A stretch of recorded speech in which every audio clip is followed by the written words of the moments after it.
तो एक लोटा पानी एक कलश में जल भर कर रख लीजिए और रात भर उसको रखे रहने दो। नवरात्रि चल रहा है, उस कलश को रात भर रखकर सुबह सुबह उस कलश में एक बेलपत्र डालकर उस जल को नीम के पेड़ के नीचे 11 आम के जो पत्ते जिस डाली में लगे होते हैं, वो डाली कोमल सी डाली 11 टुकड़े महाराज एक कच्चे सूत से लपेटकर 11 बार उसका भाग जब उसको लपेट लोगे इस तरह से इकट्ठा करके, आगे का जो भाग है 11 बार कच्चा सूत लपेटने के बाद जो भाग पीछे का आगे का कोई भी हो उसको शहद में डुबा कर शिव जी को समर्पित कर दो। किस जगह पर रखना है? अशोक सुंदरी वाली जगह। अशोक सुंदरी की जगह जानते हो आप लोग, पहले भी आपको बताया है, आज फिर आपको वर्णन कर दें। जैसे ये गोल जलाधारी है, ये शिवलिंग रखा है, ये दो जहां से पानी बह रहा है बाबा के चरणारविंद, राइट में श्री गणेश जी का स्थान, लेफ्ट में कार्तिकेय का स्थान, बीच में अशोक सुंदरी की जगह। शंकर भगवान की 6 लड़कियां हैं।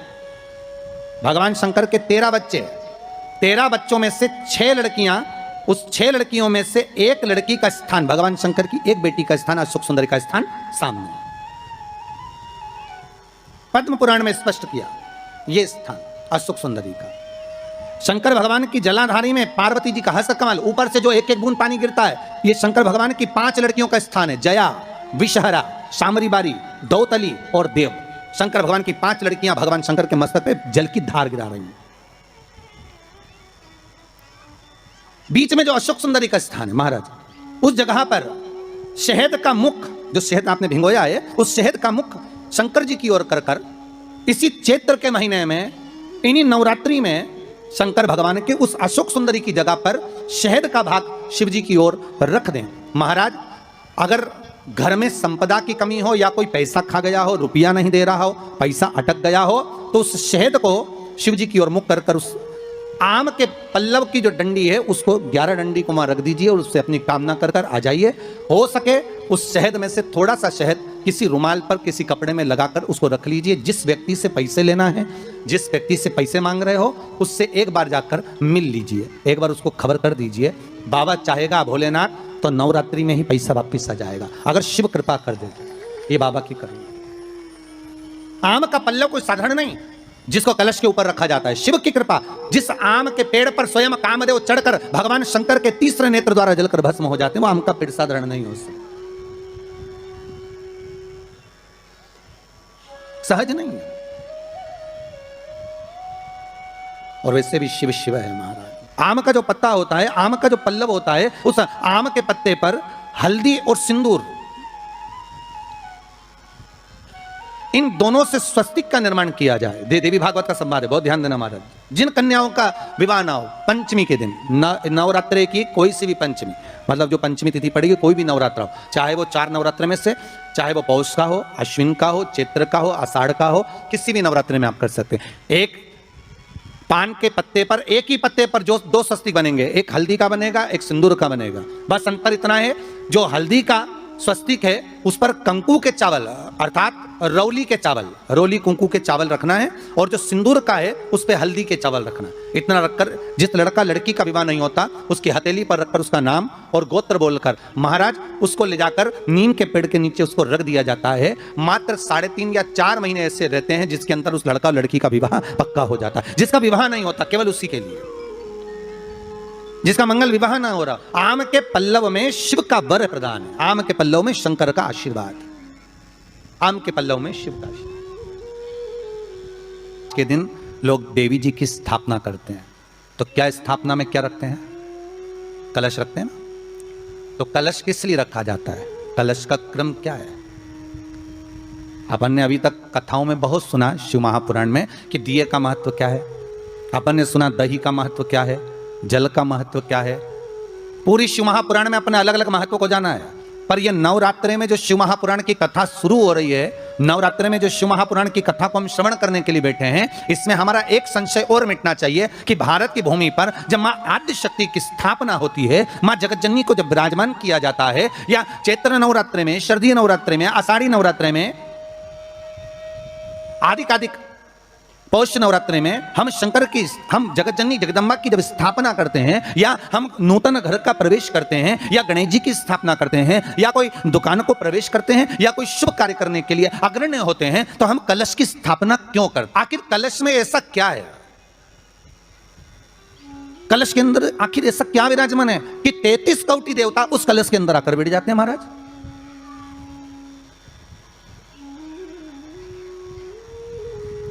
आप कोई यज्ञ करने जा रहे हो, आप कोई पोथी पुराण करने जा रहे हो, आप कोई अच्छा कार्य करने जा रहे हो, तो ब्राह्मण देवता कह देते कलश की स्थापना होगी, कलश की शोभा यात्रा निकलेगी, कलश यात्रा निकलेगी, कलश विराजमान होगा।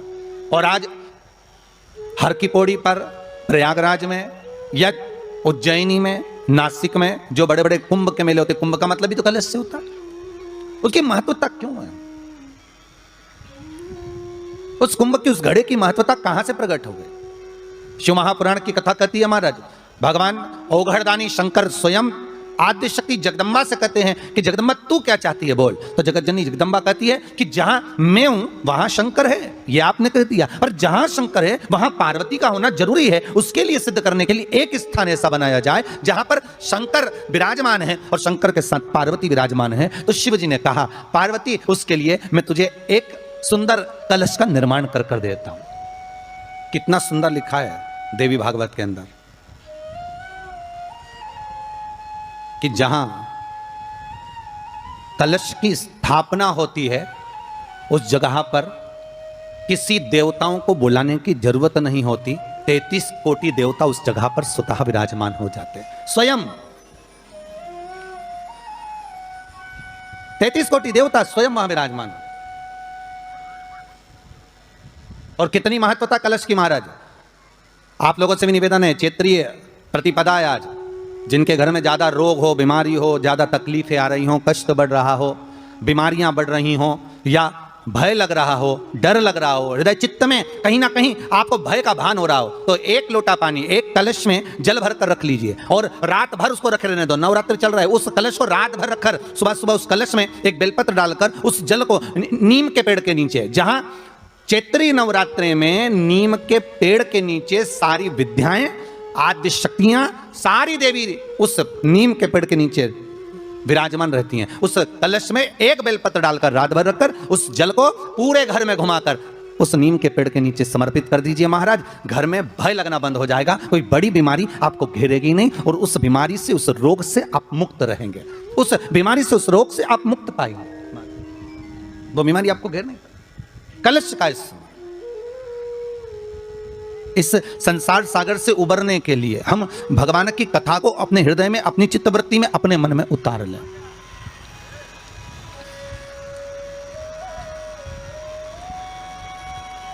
कलिकाल में बहुत सारे साधन है साहब भगवान को पाने के लिए। कोई कहता है कि तुम गंगा के घाट जाओ, कोई कहता है कि तीरथ जाओ, कोई कहता है कि मंदिर जाओ, कोई कहता है कि वहां जाओ, कोई कहता है कि आप बहुत समय तक कहीं सेवा क्रम में लग जाओ। कली काल में बहुत सारे साधन बता दिए कि आप साधना भी कर सकते हो, आप तप भी कर सकते हो, आप घंटों तक नेत्र बंद कर कर भगवान को रिझा भी सकते हो। साधन बहुत बना दिए। पर शिव महापुराण कहते हैं, रामचरितमानस में तुलसीदास जी ने लिखा कि कलयुग केवल नाम आधारा। तुलसीदास जी लिखते हैं कि कलयुग में केवल एक नाम की आधारशिला रख लीजिए। आप दूसरी आधारशिला में अगर डूब रहे हो, आप दूसरे भाव में डूब रहे हो कि भगवान मिलेगा, तो तुलसीदास जी कहते हैं केवल एक ही आधारभूत भारी है कि कलयुग केवल नाम आधारा और सुमर सुमर नर उतरहि पारा। कलिकाल में एक नाम की आधारशिला हो और वो नाम परमात्मा का हो। जगत का नाम नहीं चाहिए हमें, संसार के नाम से हम नहीं तरने वाले हो। एक भगवान का नाम, एक राम नाम, एक कृष्ण नाम, एक शिव नाम, एक जगत जननी जगदम्बा का नाम, एक आद्य शक्ति का नाम अपने भीतर में हो।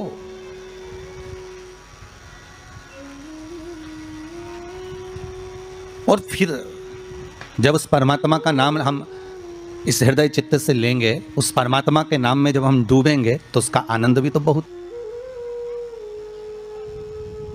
ध्यान देना महाराज। कलश का जो मुख होता है, उस मुख पर भगवान विष्णु का स्थान होता है। किसका स्थान है? भगवान विष्णु का। थोड़ा सा नीचे आओगे, जहां से कलश का मुख दबा हुआ होता है, वह जगह भगवान स्वयं शिव की होती है। किसकी जगह है? भगवान शंकर की। कलश का अग्रभाग, नीचे का भाग जहां से फैला हुआ होता है, वहां ब्रह्मा का आधिपत्य स्थापित होता है। फिर कलश का जो नीचे का भाग होता है वो भगवान शिव और शक्ति का स्थान होता है। कलश के बाहरी भाग में, जहां पर बाहर का हिस्सा होता है, उस कलश के बाहरी भाग में 33 कोटि देवताओं को भगवान शंकर ने लाकर विराजमान किया होता है। महाराज भगवान शंकर 33 कोटि देवताओं को निमंत्रण देकर उस कलश में विराजमान कर दिया। आप स्वर्ग जाएंगे ना जाएंगे इसका कोई गारंटी नहीं है। हम स्वर्ग जाएंगे ना जाएंगे इसकी भी कोई गारंटी नहीं है, ठीक है। पर इतना विश्वास जरूर है कि आप अगर भगवान शंकर का अनुमोदन कर रहे हैं, आप शिव नाम की चर्चा कर रहे हैं, आप शंकर की कथा को श्रवण कर रहे हैं, आप शंकर की कथा में डूबे हुए हैं, आप आदिशक्ति के नवरात्रे में शंकर का अनुमोदन कर रहे हैं, आप शिव अर्चना कर रहे हैं, आप शंकर का नाम जाप कर रहे हैं, आप शंकर का स्मरण कर रहे हैं, तो यह पक्का है कि आप बैकुंठ जाएंगे ना जाएंगे इसकी कोई गारंटी नहीं है। पर यह पक्का है कि आप अगर भगवान के नाम में डूबे रहे तो बैकुंठ अधिपति नारायण तुम्हारे पास जरूर आ जाएगा, यह पक्का है महाराज। आप जाएंगे ना जाएंगे उसके कोई बात नहीं है, पर भगवान स्वतः, नारायण स्वतः अपने पास आ जाए इसका सुख है, इसका एक आनंद। तो हम दान कर रहे हैं, पुण्य कर रहे हैं, या हम कोई सत्कर्म कर रहे हैं, या हम कुछ भगवान के निमित्त हम ये सोच कर दे रहे हैं कि हम दान करेंगे तो ऐसा होगा, हमें स्वर्ग मिल जाएगा। नहीं नहीं, हमें स्वर्ग जाने की चाहत तो छोड़ देना चाहिए। कहा करऊ में बैकुंठ के जाए, मैं बैकुंठ जाकर करूंगा क्या? बैकुंठ की चाह इस मन को नहीं होना चाहिए। मन को तो यह चाह होना चाहिए कि मैं भगवान का इतना भजन कर लूं कि बैकुंठ का नाथ, बैकुंठ अधिपति स्वयं नारायण, कैलाश पर रहने वाले मेरे शंकर, द्वारका में रहने वाला मेरा कृष्ण, गौलोक में निवास करने वाला मेरा परमात्मा स्वतः दौड़कर मेरे पास आ जाए।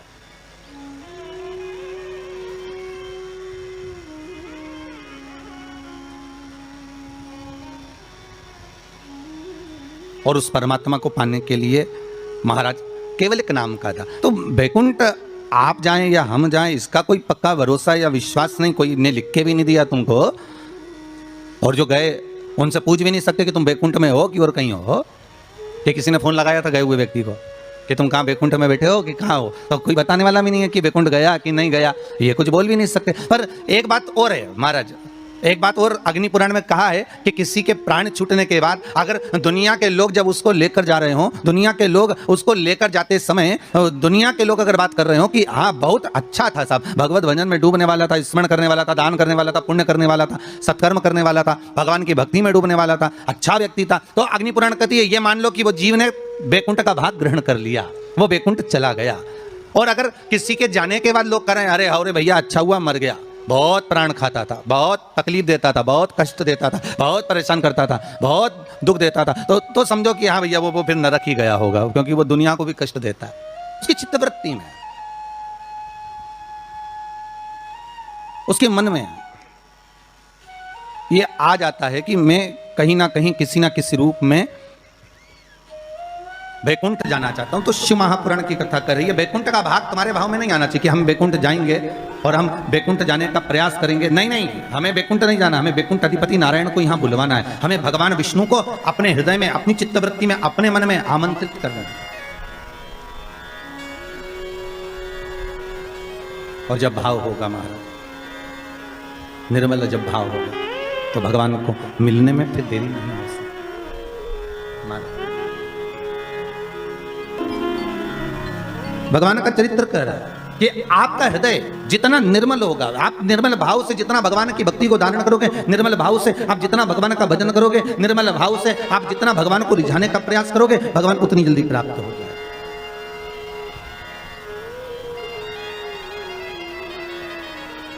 उतनी जल्दी।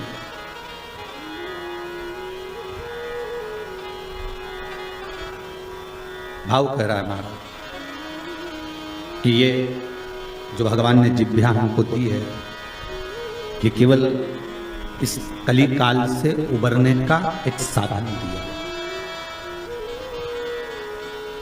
इस कली काल से उबरने का एक साधन,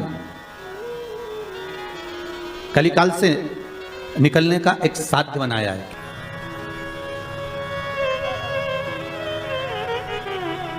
एक बार आद्य शक्ति माँ जगत जननी जगदम्बा दुर्गा भवानी भगवान शंकर के पास जाती हैं और भगवान शिव से मां जगतजननी दुर्गा भवानी ने एक बात कही कि प्रभु सुनिए, मैं जहां जहां पर हूं, मां जगदम्बा कह रही हैं कि मैं जहां जहां पर हूं प्रभु आप वहां वहां पर हो ना। शंकर जी बोले जहां शक्ति है वहां शिव है, मैं वहां पर हूं।